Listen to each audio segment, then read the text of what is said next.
So mga pamangkin, sobrang interesting ng video natin ngayon. It's a vlog about sa pagkakita dito sa probinsya. And malimit ako mag-upload ng ganitong video guys. So panoorin nyo ang ganda ngayon. Kasi pupunta ako today sa duck farm sa may Itikan, sa may malapit lang sa may lake.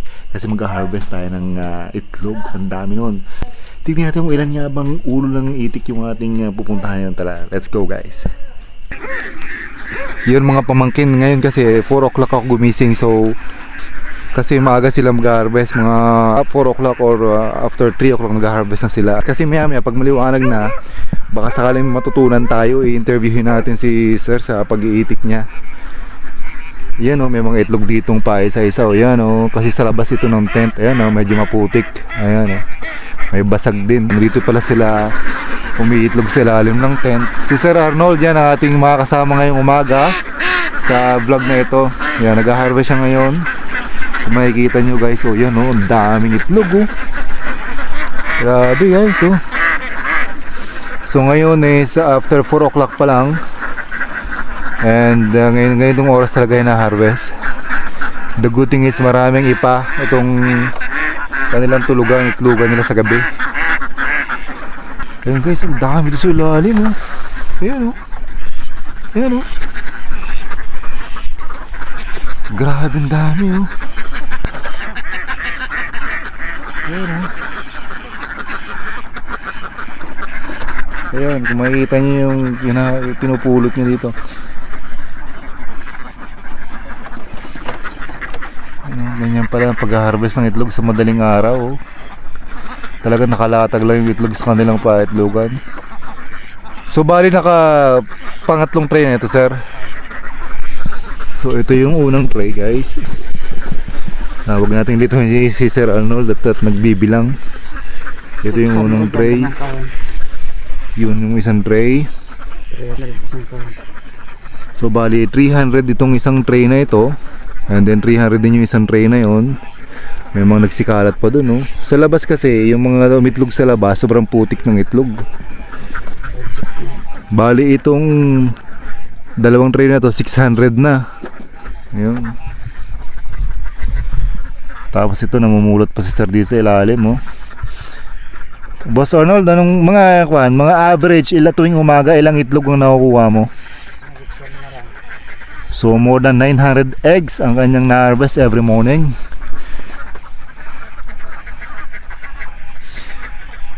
And mamaya magkukwentuhan tayo pag medyo maliwanag na yung mga pagpapatukuhan ni sir.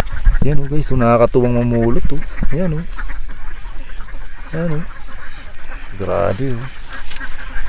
Tapos lagay dun. Ayan oh. Ayan.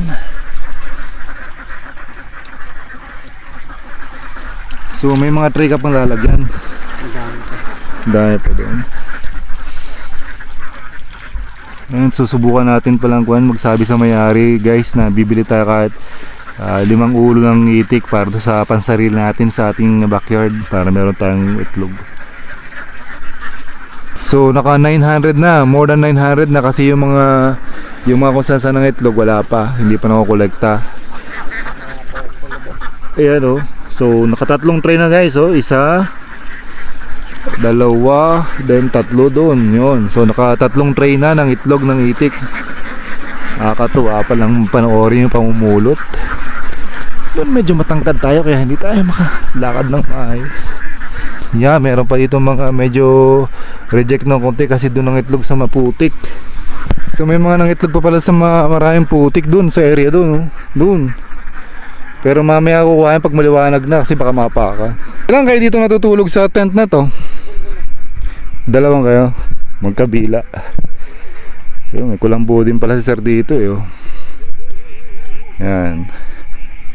Di sobrang lamig dito pagka madaling araw.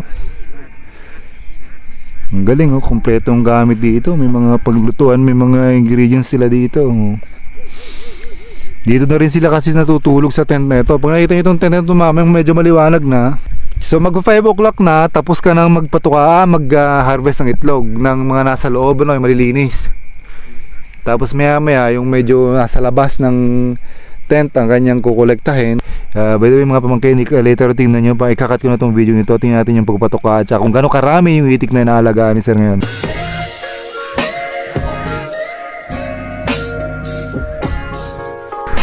So mga pamangkin, nagbubukan liwayway pa lang, and si Sir Arnold namumulot ng mga tirang itlog na hindi doon iniitlog ng mga itik sa kanilang paitlogan sa tent.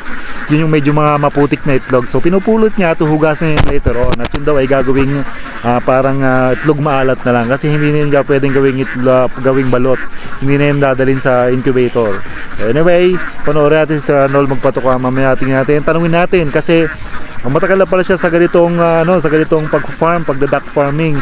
Kaya medyo kabisado na niya ang mga ganitong mga pasikot-sikot sa ganitong pag-aalaga ng itik. Kaya tanungin natin later, baka may matututunan tayo sa pag-aalaga. Malay mo, yung mga nanonood dyan, baka magka-interest kayo mag-start ng sariling itikan, paitlugan. Anyway, tara panoorin natin yung mga routine niya sa umaga.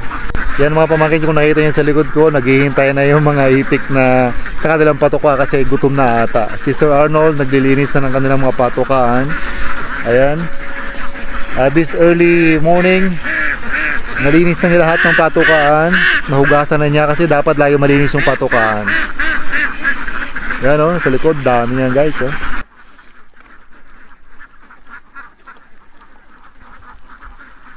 Ayan si Sir Arnold, nagpapatuka niya.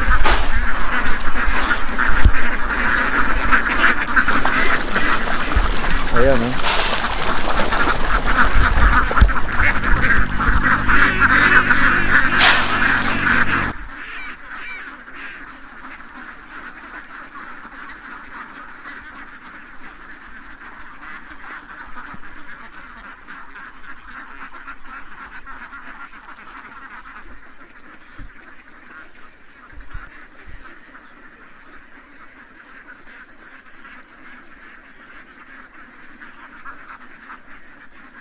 Yung ibang tapos ng tumuka, yun, umiinom doon sa may bandaro na yun, yun.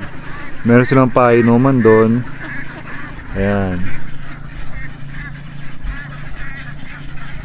Ang dami nito guys, tatanungin natin mamaya Sir Arnold.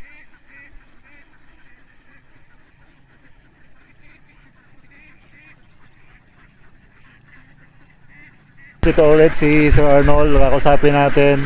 Sir, sa estimate mo, mga ilang ulo yan ang itik? Kulang 2,000.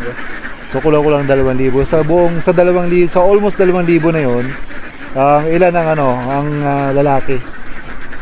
200 yung lalaki. So bakit sir importante may lalaki yung yung itik dito?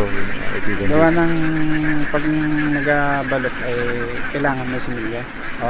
Kasi yung customer nyo, yung supply nyo kasi nagbabalot, yung kasing pagka walang similya, itlog lang talaga siya, mga pang-itlog maalat pwede So anyway guys, si Sir Arnold ay matagal na, nasa 15 years na ata kayo sir sa pag-iitik, So medyo kabisado na niya yung pasikot-sikot sa pag-iitikan, kaya trusted na yung ating mga information na makukuha sa kanya. Sir, sa loob ng almost lapit yun ako sir para makita nila sa video. Anyway, saan ka original dito sa sa Mindoro? Kaya ko Nabuslot. Nabuslot. Saan bayan yun? Pinamalayan. Bayan ng Pinamalayan, Nabuslot, si Sir Arnold. Shoutout ka muna sa mga kamag-anak ko sa Pinamalayan. Nahiya mong shoutout. By the way, yun, sa loob ng almost 2,000 heads na magpag-iitik, ilan sako ng feeds ang nakukonsumo in one day, the whole day? 5 sako. Yun, nasa 5 sakong feed. So, kasi later on, malalaman natin kung tumutubo ba, magkano kinikita sa pag-iitikan. So, sa loob ng 5 sako na feeds na yun, nauubos ng whole day yun. Every day, almost nauubos yun. So, pag kinabukasan, panibagong supply naman ng feeds, So, yun. Kanina, nakita nyo sa video, si Sir Arnold, nag-harvest ng itlog every, madaling araw yun. Parang after 4 o'clock pala, nag-harvest na siya. Anong oras ba nangingitlog ang itik usually? Alauna. Kasi kung nakita nyo kanina, halos magkakapatong-pato yung mga itlog. Yung pala, ang sabi ni Sir Arnold, yung palang itik niya, pagka itlog nila, alis na ulit, papalit na ulit yung ibang itik para umitlog. So alauna na madaling araw, usually ng itlog, within 1 hour, tapos na sila magitlogan lahat, halos. So almost 2,000. So almost 1,800 yung babae. Ganun kabilis mga itlog. Kaya pala, sa lahat ng itikan, pag-harvest ng itlog ay, madaling araw talaga. Madaling araw talaga. Mga alas 4 talaga, Yun, kung nakipansin nyo kaya, medyo maputi kasi kaulan na kagabi, sobrang lakas ng ulan. Kung nakita nyo sa background namin, Andyan yung more than yung almost 2,000 na itik sa likod natin. By the way sir, hindi na ba pakakawalan sa Mamaya pa yan, pagkawalan dyan. Sa kanilang pahingahan. so mamaya mga anong oras yun? Mga 7:30. So mga around 7:30 ng umaga pag medyo umiinit na o pag medyo late na, sila ipakakawalan dun sa isang sa mas malawak na fence. Dito yun sa may mas malaking pahingahan, sa mas maraming palanguyan o paliguan yan dito yan. So yung mga tent doon sir, yung mga tent doon ng mga paisa-isa, para saan yun? Sa silungan ng mga pagkain eh. Silungan ng pagkain din yan. Pag umuulan, doon namin nilalagay. Ayun, pagka Pag umuulan. mainit pati, doon sila sumisilong. Ayun. Pagka pahinga nila pag sobrang init yung mga tent na yon, tsaka pag umuulan, doon pinapakain para nakakain nila yung kanilang pagkain. By the way, sir, dito naman tayo para gustong malaman ng ating mga manonood kung siyempre yung kitaan ang gusto nilang malaman. So 15 years ka na diyan. By the way, si Sir Arnold ang caretaker itong itika na to, kaya nakikare talaga niya ng todo yung kanyang itikan na to. Sa estimate mo, magkano ang isang sakong feeds ngayon? Average. Kulang 1.5. So kulang-kulang na 1.5. Dito tayo sa kabila, mukhang nakakalay na ako ng yan. So kulang-kulang 1.5 sir yung isang sakong feeds. Tapos yung ilang itlog na harvest in one day. Ilang itlog na harvest? Kulang 1,000. So kulang-kulang 1,000 eggs kasi yung iba yung good condition, yung mga hindi naputikan, diretso sa pagbabalot yun. Mas mahal yung ganun pagbibenta. Ginagawang maalat yung Ginagawang maalat yung naputika. Magkano ang average na presyo ng itlog ngayon? Pag ibenta mo pag sinusuplayan ng 11. 11 ang average. Sabihin natin 10 lang. So imagine mo kung meron kang 1,000 eggs in one day, 10, meron kang 10,000 na benta. So yung iyong patuka, 1,400, sabihin natin, 1,400, yung 5, so 7,000 sir, So parang in one day, may malinis kang kita ng mga 2,500 and above. Malinis na yun. So in 30 days yun, syempre, 2,500 times 10, 25, 30 days, 75,000. So medyo malaki lang ang puhunan. Syempre, ilang ulo ng itik yan bibili mo, palalakihin pa yan. So nung binili nyo ito, binili ng may-ari, sisiw pa ito. Sisiw pa. Ikaw na nagpalaki. Yun. Ang ganda doon guys is mababawi mo talaga yung pinuhunanan mo. Especially kung quality talaga yung itlog ng itik and yung may sinusuplayan kang regularly. By the way sir, ito tanong. Ilang taon umiitlog na maganda ang itik niya? 5 taon. Hanggang 5 taon. Hanggang 5 taon maganda na yun. Tapos after 5 years, yun na yung medyo tamad ng medyo tamad ng itlog kasi matanda na. Pero pagkakal na, ibig sabihin yung yung medyo matanda na, nabibenta pa naman yung itik. Para kakarnihin naman. So itong itik na nasa likod natin guys, less than 1 year pa lang yan. So kasagsagan ang tawag ito kasi pagan umitlog. So mag 1 year pa lang yan next month sir? Ayan. Ngayon January. So ano pa bang tanong natin? By the way, yun yung pamangkin ni Sir Arnold. Ronel po. Ha? Ronel po. Si Ronel, pamangkin ni Sir Arnold yan.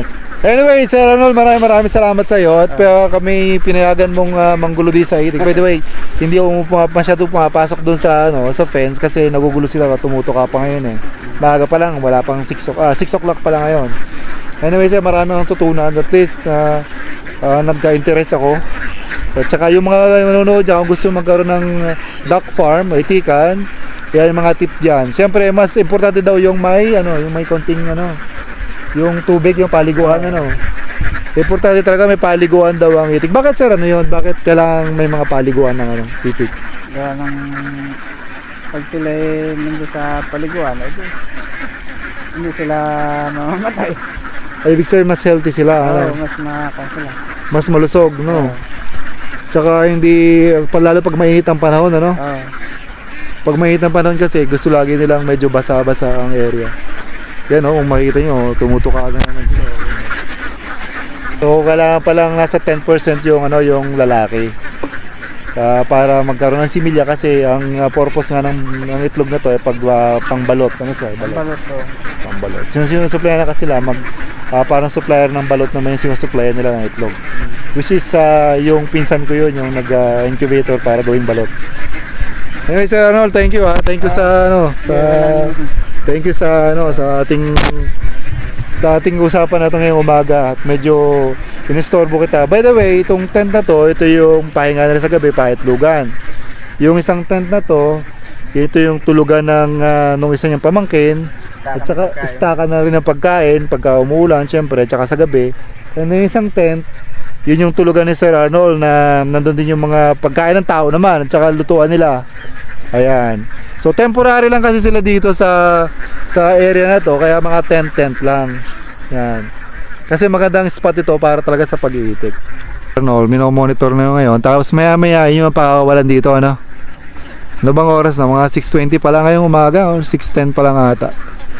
Pagkapatuka, sir, anong nilalagay pa lang? Ano? Nilalagay pa ng mga vitamins ba yung painom na? Wala na. Wala. Tubig. Pero nung sisiw, may mga vitamins yan. Oo, kompleto yan. Kompleto nung sisiw pala, binavitamins yan. Para pagka nandun na sa what you call it, sa kasagsagan ng pangingitlog ay maganda ang health nung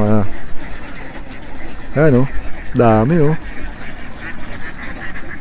So nasa 2,000 ito. Medyo maputik lang talaga kasi nag-uulan, ang lakas ng ulan kagabi, sir, ano? Lagunos na kagabi. Nakakatuwa lang kasi kanina pag punta namin yung itlogan, halos magkakapatong noon, ang dami sa isang area lang talaga nag-itlog. Doon sa tuyo na ipa. Kaya lang iba, napakan talaga nila, mapuputik. Mapuputik yung maputik yung paa nila, sobrang putik ng lupa. Kaya napag-apakan nila ibang itlog, kaya no choice kundi hugasan, pang gagawin na lang itlog malat. Ano sir? Yun, finally guys, tuloy ang pag-vlog ko sa ganitong itikan. Matagal ko nang gustong pumunta sa ganito, and personal experience na rin, hindi lang sa pag-vlog, kasi gusto ko makita yung pag-harvest ng itlog, gano'ng karami, and gano'ng karami pinapatuka, at saka parang ang sarap lang sa paningin na sobrang daming itik na nakikita na tumutuka ng lalakad. By the way, maraming salamat sa panonood guys. Sana nakakuha kayo ng tip. At sabi ko nga kayo na mag-upload tayo ng maraming ganitong video. Siguro malimit na tayo mag-upload ng ganitong klaseng video, yung mga pagkakakitaan sa probinsya, tsaka parang mga backyard farming, or interview natin yung mga tao talagang involved sa ganitong industry, para at least makuha tayo ng mga tips sa ganito, di ba?